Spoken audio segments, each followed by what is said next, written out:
अपना सर्वस्व दिया है। बहरिन को बछड़ा दीने हैं, किनको? जो गाय बछड़े चढ़ाते थे उनको बछड़े दिए हैं, और वो भी नए हाल के, नई नई गाय, नई नई बछड़ा। आज ब्राह्मणों को बहुत सा सर्वस्व दान किया है। ऐसा लगता है कि आज नंद अपना सर्वस्व दान कर देंगे, नंद के पास सिर्फ दरिद्रता बचेगी, सब कुछ लुटा देंगे। जब परमात्मा होता है ना तो सब कुछ लुटा देते हैं। नंद के जन्मी है, जब तुम्हारे कन्हैया जन्मे तो इतनो लुटे के आदमी झोली भर भर के जाए, आदमी झोली भर भर के जाए, कम ना पड़े। अब जाओ आप हमारे बिहारी जी, कभी राधा वल्लभ के दर्शन वृंदावन में करना, लोग ऊपर से नोट लुटाते हैं, नोट। हम तो 10 रुपए चढ़ाने में हमारे 12 बजते हैं, वो गड्डियां लुटाते हैं 2-2 हजार की। जब उनसे कहो कि भाई मूर्ख हो गए हो, नोट लुटाते हो, बोले महाराज ये बात मत करो, हमको दे रहा है तो हम लुटा रहे हैं, नहीं देगा उस दिन हम बंद कर देंगे लुटाना।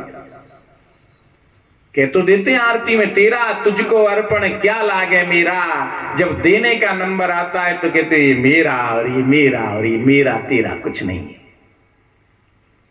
है। बोल भागवत भगवान की जय। नंद बाबा के यहाँ आज नौबत बजने लगी, बड़ी सुंदर सुंदर बधाई। आज देवता ब्रजमंडल के सभी लोग आज नंद के यहाँ बधाई गाने लगे हैं। और उधर नंद बाबा कि जहां जब लल्ला भयो, तो जब लल्ला हो गया तो बधाई देने के लिए वो मथुरा गए। कहां गए? मथुरा, महाराज कंस के पास, कि कंस को बधाई देनी पड़ेगी। जब आपके कुछ हो जाए तो राजा को पारितोषिक देना चाहिए। अगर राजा को मालूम पड़ा कि इनने बधाई नहीं दी तो हो सकता है हमारा अपराध कर दे, और जिसमें भी राजा दुष्ट। संतों ने बड़ा संदेह किया कि कंस दुष्ट कैसे हुआ है। उसके पिता धर्मात्मा, उसकी माता धर्मात्मा, धर्मात्मा के राक्षस कैसे पैदा हो सकता है? तो आपको मालूम है कंस जन्म की कथा? मैं आपको सुनाता हूं। महाराज कंस की जो मां थी सत्यवती, वो एकांत में अपनी सखियों के साथ, मथुरा में बहुत सुंदर उनका वन था, राजाओं के टहलने के वन होते थे, सुगंधित चंपा चमेली पुष्प आदि सुगंधित पुष्प वहां रहते। उनको बाग में टहल रही थी, उनको टहलते देख एक दुमिक राक्षस की दृष्टि उन पर पड़ गई, और उनके कोई पुत्र नहीं था। उनकी अवस्था भी वृद्ध हो गई थी, पर उन्होंने कभी गर्भ सुख नहीं भोगा था। उनकी सुंदरता देखकर वो उन पर मोहित हो गया, और उसने महाराज अग्रसेन का रूप बना लिया। किनका बना लिया? अग्रसेन। और रूप बनाकर वहां प्रकट हो गया। उन्होंने आप के आप, हाँ, और उनके साथ भोग किया। जब उनके साथ भोग किया, उनकी भोग की स्थिति देखकर वो समझ गई ये मेरा पति नहीं है। कहा, हे दुष्ट, तू कौन है? जल्दी से बता, नहीं तो मैं तुझे श्राप दे दूंगी। बोले, अब तू श्राप नहीं दे सकती, तेरा पति तो नष्ट हो गया है, पर ध्यान रख, इस गर्भ को घेरना मत। इस गर्भ में ऐसा बालक होगा, ऐसा प्रतापी बालक जन्म लेगा कि तू ध्यान रखना। उसी दुष्ट का अंश था, इसलिए कंस इतना दुष्ट था। धर्मात्मा के कभी दुष्ट पैदा नहीं होगा, धर्मात्मा की धर्मात्मा ही पैदा होगा। उस राक्षस का पुत्र था कंस, तो उसकी बुद्धि भी राक्षसी होगी। पिता का जीन्स होगा तो पुत्र भी वैसा होगा। बेईमान को बेईमान अच्छा लगेगा, ईमानदार को ईमानदार अच्छा लगेगा। जब 5 वर्ष का कंस था ना, तो जरासंध का जो हाथी था, कुमड़िया पीठ, जिसमें 10,000 हाथियों का बल था, 5 वर्ष का कंस उसको खींच कर ले आता था, सूंड पकड़कर। इतना शक्तिशाली था। अब मामा शक्तिशाली तो भांजो कैसे कम पड़ेगा। अब भांजे की ताकत सुनिए।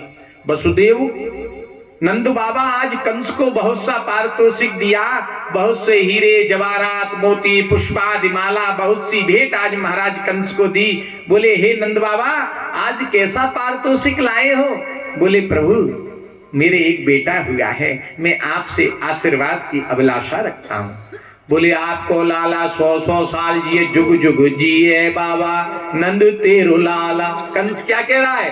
आपका लाला 100 साल जिए, अब ये नहीं मालूम वही उसकी मृत्यु है। आज अपनी मृत्यु को आशीर्वाद दे रहा है। ले अपनी कर माला, गले की माला निकाल कर हाथ की और दे दी, ये भी अपने पुत्र को मेरी तरफ से भेंट दे देना। अब वो भेंट लेकर सबसे पहले गए वो वसुदेव के पास। नंद और वसुदेव मित्र थे। कौन थे? मित्र। अब मित्रता रही नहीं। देखो एक बात सुन लो, मित्र पर आई है। संसार के जितने भी संबंध हैं सब भगवान बनाकर भेजता है। भेजता है ना, माता पिता, बहन बहनोई, बुआ फूफा, मौसी मौसा और जो भी संबंध हैं सब वही बनाकर भेजता है। पर एक संबंध मनुष्य के पास रहने देता है कि वो संबंध तुझे बनाना है। कौन सा? मित्रता का। एक संबंध मनुष्य के पास रहता है मित्रता का, पर वो मनुष्य वो भी सच्चा मित्र नहीं बना पाता है अपने जीवन में। एक संबंध की जिम्मेदारी देता है। कितने लोगों के सच्चे मित्र हैं? कोई हाथ उठाकर कह दे, हैं किसी के सच्चे मित्र? हम आज तक इस अवस्था में अपना सच्चा मित्र ही नहीं बना पाए। एक संबंध हमको सौंपा था वो भी संबंध नहीं निभा पाए। कोई काम बस, कोई क्रोध बस, कोई लोभ बस, कोई मोह बस, नाना प्रकार के मित्र बहुत मिलेंगे पर सब अर्थ के स्वार्थी होंगे। एक मित्र नहीं बना पाया। अरे मित्र बनाओ। मित्र आपके संकट के समय आपके काम आता है। मित्र वही जब संकट के समय काम आए। जिस प्रकार भजन भी आपके बुरे वक्त में काम आता है। भजन करने से मन की शुद्धि होती है। ये ध्यान, मन शुद्ध करना है तो भगवान का भजन करना पड़ेगा। जब विश्वामित्र जी तप करते थे ना तो राम और लक्ष्मण को ले गए थे। जब राम लक्ष्मण तप करते थे तो विश्वामित्र जी तप के समय ध्यान में बैठते थे तो जो असुर हैं, असुर को यही नहीं होता कि दांत बाहर निकले हैं, जीवा निकल रही है, कान बड़े बड़े हैं, उसको असुर नहीं कहते। असुर प्रवृत्ति से भी कहते हैं। और असुर में भी एक असुर वायु होती है। वायु के द्वारा भी असुर कान में से प्रविष्ट होता है। कभी भजन में भी मन नहीं लगने देता, लगने देता है। जब किसी की आवाज तुम्हारे कान में जा रही है तो समझ लेना ये असुर है, ये असुर है। तो वो कौन से दर्शन? राम के दर्शन करते थे। जहां देखो वहां तू ही तू नजर आता है। जब अपनी दृष्टि में परमात्मा को बैठा लोगे तो आंखों के द्वारा असुर नहीं आएगा। कानों में राम की गुणानुवाद सुनोगे तो उस असुर की ताकत नहीं है वो तुम्हारे कानों से घुस जाए। जीवा से भगवान का गुणानुवाद करोगे तो उस असुर की ताकत नहीं है वो आपकी जीवा से आपके शरीर में घुस जाए। इंद्री में परमात्मा को बैठा लोगे तो आप तो वैसे ही सुधर जाओगे।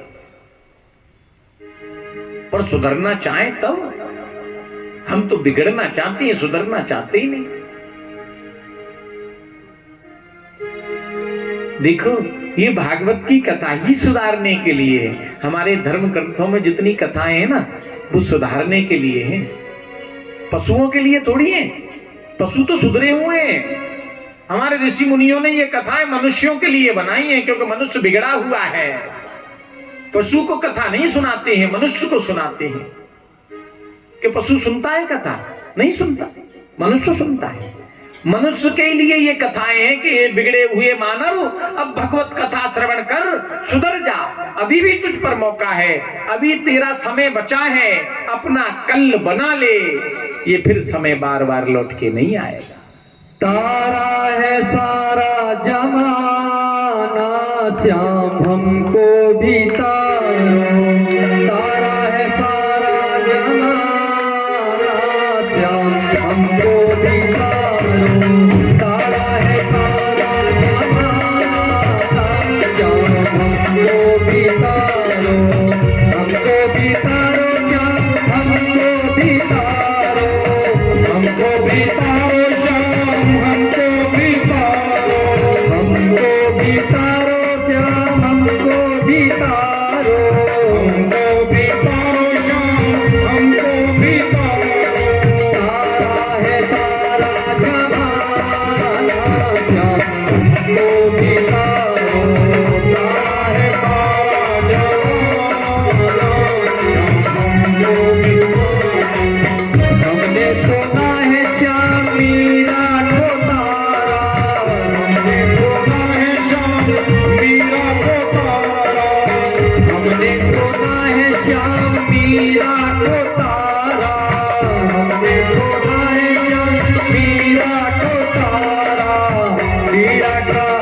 वीणा का करके बहाना श्याम हमको भी तारो वीणा का करके बहाना श्याम हमको भी तारो सारा है सारा जमाना श्याम हमको भी तारो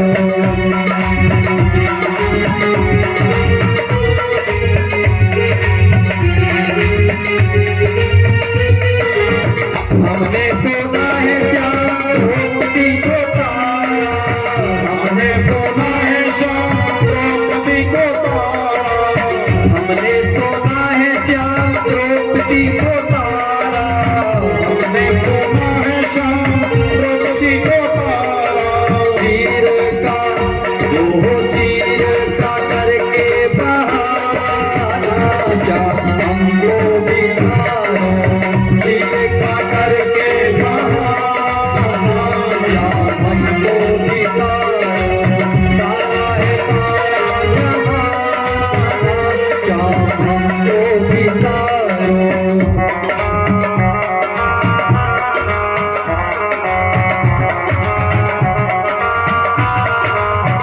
हमने सुना है श्याम अर्जुन को तारा हमने सुना है श्याम अर्जुन को तारा हमने सुना है श्याम अर्जुन को तारा हमने सुना है श्याम अर्जुन को तारा गीता का